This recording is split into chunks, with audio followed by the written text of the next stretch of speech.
Hello friends, and welcome to Melodies, Musings, and Music. I'm back! It's taken me a while to pull this video together. And by the way, welcome to my little corner of the cosmos, which also doubles as a recording studio at this moment in time.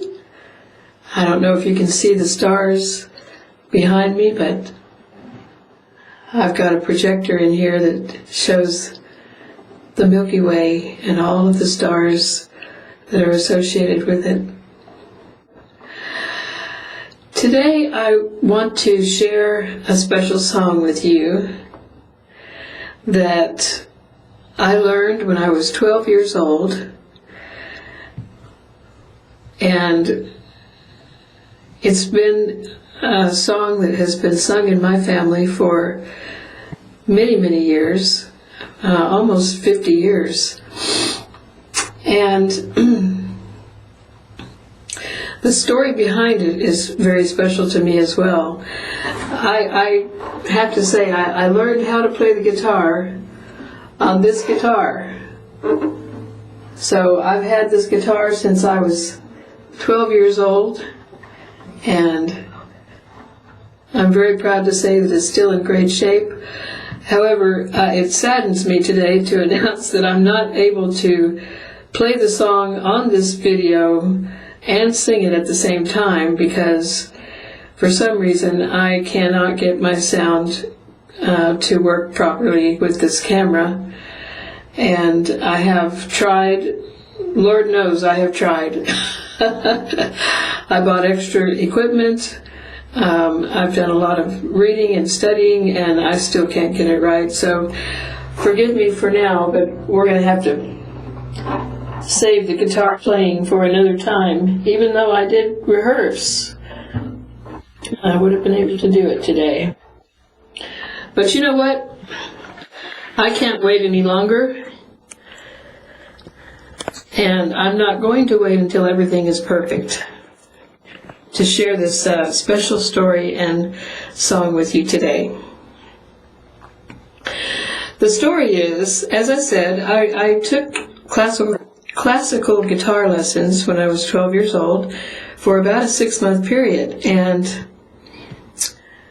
at the end of that 6 months, my mother happened to be invited to a gathering at a large mansion somewhere in the Santa Barbara area, and she went to this meeting, and she happened to have a tape recorder with her, which turned out to be a wonderful thing, because during this meeting there was a young Jewish girl named Joy, who, from the way Mom described it, sat up in front of a large stone fireplace on a stool with her guitar, and she had written this song called The Garden of Eden. And the song was written from the perspective of Eve, and it was after she and Adam had been cast out of the garden for disobeying Father God. And so my mother recorded the song. She just absolutely fell in love with it. She brought the tape recording of the song to my guitar teacher and asked him to transcribe the tape and to put together the chord progression with guitar chords so that he could then teach the song to me, which he did. So that's how the song came to be pretty much a staple in our family's musical library over the years. And it's special to me because it was special to my mother, and she managed to capture this, and I just found it interesting how all of that came together. I believe that the Jewish girl named Joy, I want to give her credit, by the way, because she did write this song, and it's just a beautiful depiction. After I learned how to play the song, my family were regular church attenders back then, and so my sisters and I had four sisters, and we were all stair steps. I was the oldest, and the rest of them were within an 8-year span of when I was born. And we were invited to sing this song at some local churches, and we would get up on the stage, and I would sit in a chair dressed as Eve, and my sisters would sit on the floor in a half circle around me, as if Eve was singing the song to her children to share with them the story behind how and why she and Adam were asked to leave the garden. And it was all about her. Well, I'll just sing the song to you because it explains itself.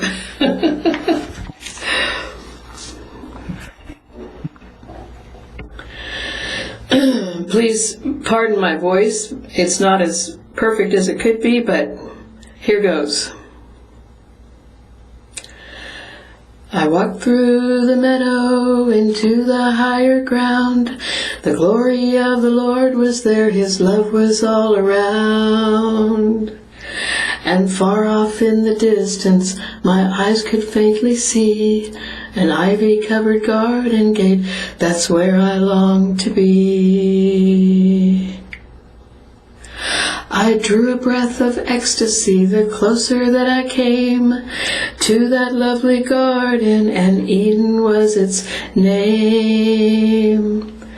I walked beside the Father there, and I talked with His Son, and He told me I could eat the fruit of all the trees but one. And I'm not the same as I used to be, for Jesus has forgiven me. But the memories remain to remind me of the pain when I left His side and there was no place to hide in the garden. So I tasted of the fruit of God and found that it was good, and I stayed away from that one tree that I'd been told I should. But then one day a serpent came and stood there at my feet and said, "Eat from this one forbidden tree, its fruit is sweet." So I closed my eyes and ate the fruit, and then ran off to hide. But God revealed my sin of shameful selfishness and pride. And He took me by the hand and knelt me down beneath the cross. And He told me He forgave me, for His Son had paid the cost. And I'm not the same as I used to be, for Jesus has forgiven me. But the memories remain to remind me of the pain when I left His side and there was no place to hide in the garden. The Garden of Eden is somewhere in your heart. You'll find it when you're close to God and have a fresh new start. And all of His creation is the fruit upon the tree, and He bids you come enjoy the fruit of all but one of these. And He'll tempt you, try you, beg you, saying, "Close your eyes and eat." For He even made the serpent whose fruit looks very sweet. And if you should take the fruit of sin and feel alone and lost, my Father will forgive you, for His Son has paid the cost. and I'm not the same as I used to be, for Jesus has forgiven me. But the memories remain to remind me of the pain when I left his side and there was no place to hide in the garden. And I'm not the same as I used to be, for Jesus has forgiven me. But the memories remain to remind me of the pain when I left his side and there was no place to hide. When I left his side and there was no place to hide in the garden. Ooh. In the garden, whoa, in the garden.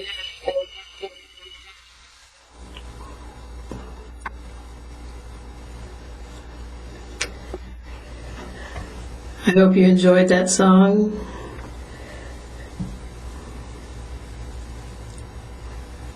I think it's a beautiful description of what Eve experienced, and it also ties into our lives today, in that it is true that all of us fall short, and all of us are tempted from time to time, and we all eat that forbidden fruit. But there is hope for all of us in humanity if we will take our focus off of the wrongs that we have done and put them back on Him and allow Him to heal and to cleanse us and to give us a second chance. Because I believe that our Creator is the God of second chances. So wherever you are in the world tonight, I hope that the message of this song will stay in your heart and in your mind, and that if you are in need of forgiveness or cleansing, that you will allow Him to do that in your life, so that you can feast on all of the other beautiful fruit that this world has to offer. I love you all very much. And I thank you for your patience with me, because this past 2 weeks has been challenging, to say the least. And even with my best effort to make this video perfect, it didn't happen. But perhaps that's to keep me humble. I don't know. Someday I will have a whole crew of people that will help me with my technical issues and getting the sound right and all of that. But for now, it's just me, and I'm doing the best I can. So, with that, I will say good night, and I hope you have a lovely evening and a good night's rest tonight. And I will see you in the next video.